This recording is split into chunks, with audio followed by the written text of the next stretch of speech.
Regresi berganda.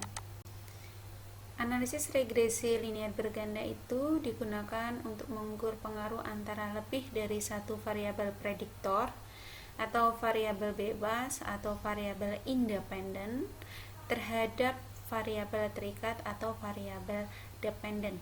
Jadi berbeda dengan analisis regresi sederhana.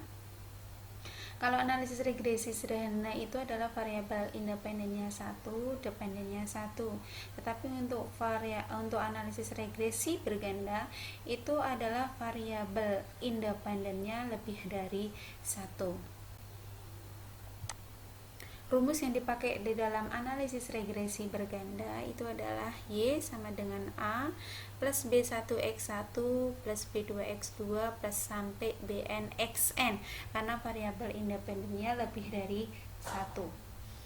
Y di sini adalah variabel tak bebas atau variabel dependen atau variabel terikat. Jadi Y ini adalah variabel yang akan diprediksi berdasarkan variabel independen. A ini adalah konstanta, B1, B2 sampai Bn itu adalah nilai koefisien dari regresi, dan X1 sampai Xn itu adalah variabel independen atau variabel bebas yang berpengaruh terhadap variabel dependen atau variabel terikat. Contohnya adalah seorang manajer pemasaran deterjen merek Rinso ingin mengetahui apakah promosi dan harga berpengaruh terhadap keputusan konsumen dalam membeli produk tersebut. Dari contoh ini ada dua buah variabel independen, yaitu promosi dan harga, dan variabel dependen yang dipengaruhi itu adalah keputusan konsumen. Oke, datanya seperti ini. Ada responden yang di data itu ada 10 ya. Ini ada X1 yaitu promosi, X2 itu harga, dan Y itu adalah keputusan konsumennya. Ini adalah datanya.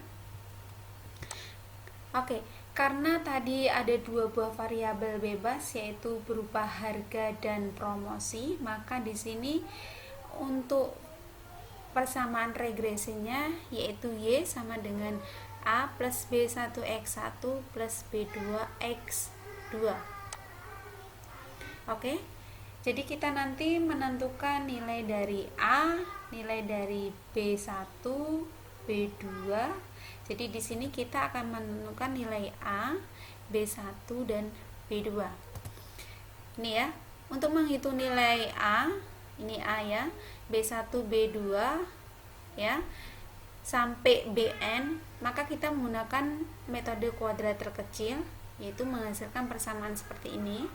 Dan nanti yang akan kita cari adalah menggunakan ini, di mana sigma Y sama dengan AN plus B1 sigma X1 plus B2 sigma X2.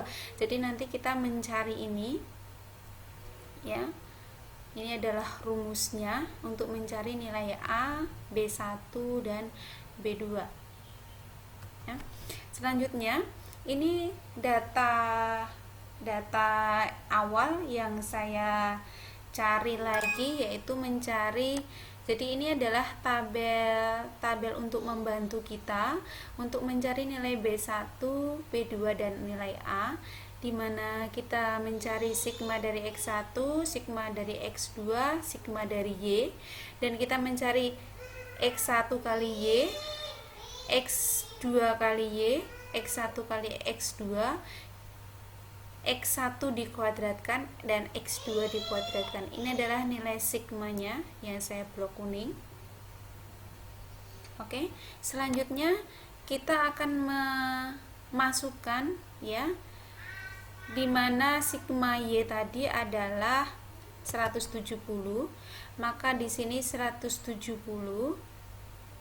sama dengan N-nya adalah 10, jadi 10A plus 60B1 plus 40B2. 100, jadi sigma X1Y itu adalah nilainya 1122 sama dengan sigma X1 itu adalah 60. Jadi di sini A, 60A plus 406B1 plus 267B2. Dan di sini sigma X2Y itu adalah 737 sama dengan sigma X2 itu adalah 40. Jadi di sini 40A plus 267B1 plus 182B2. Jadi dari tiga persamaan ini kita bisa menggunakan eliminasi, maka akan didapatkan nilai A-nya itu. Jadi Anda nanti bisa menggunakan eliminasi untuk mendapatkan nilai A, B1, dan B2.